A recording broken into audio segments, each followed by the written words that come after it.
Pakiusap baby, wag mo akong iwan. Mahal na mahal kita. What? I can understand you.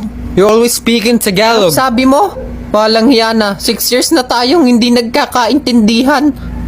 Utoy, pwede mo ba akong tulungan mag-translate? 6 years na kaming hindi nagkakaintindihan nito. Ay, naku po, pasensya na ho, hindi po ako ganun kagaling mag-English Naku, sayang. Magbabayad pa naman sana ako. Bayad? Oo, magbabayad. Magta-translate lang? Oo, magta-translate lang. Magkano po? Magkano? 2K lang. 2K. Okay? Oo. Magta-translate lang? Oo, magta-translate.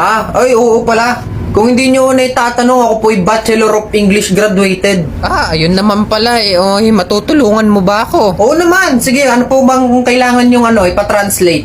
Sabihin mo sa kanya, baby, mahal mo pa ba ako? Hey! Kiki, do you love me? Ha? Anong, Kiki, do you love me? Hindi, digat sabi nyo ho ay tanong kung mahal ho kayo. Oo. Kiki, do you love me?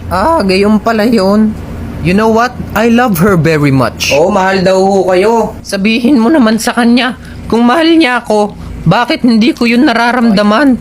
Hey, if you really love her, why is she not feeling well? Not feeling well? Hindi ba parang masama ang pakiramdam Hindi yun? po. Ano yun? Ayun nga ho yung ibig sabihin nun Why are you not feeling well? You love him. Pag di ba? Kasi po, may sa English, sa mga iba't ibang lahi, may iba't ibang way po ng pag-i-English yan. May mga Australian, American, Britilian. Okay. Utoy, sabihin mo naman sa kanya, ang pagmamahal ko sa'yo ay hindi kumukupas. Sir, she said that no matter what happened, he love you, it's not fading. Utoy, tama bagang mga sinasabi mo? Tama po yun parang wala naman ho kayong tiwala. Ay, hindi naman sa ganon. Meron naman. Meron naman ho pala. Sige ho, tuloy. Utoy, last na. Sabihin mo sa kanya, patawarin niya ako.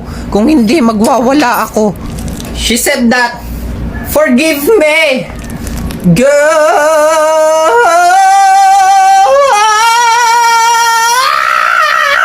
Utoy, ano yun? Ano yun? Hindi po, gayon lang ho yung way kasi 'di ba? Magwawala kayo, malamang magsisigaw kayo Pasensya ka na aking baby. Patawarin mo na ako, mahal na mahal kita. What did you say? Utoy, maraming salamat. Bati na kami. Maraming salamat. Welcome po pala. Welcome ho. Sige. So, ito yung pinangako kong 2K. Salamat sa'yo Salamat ho.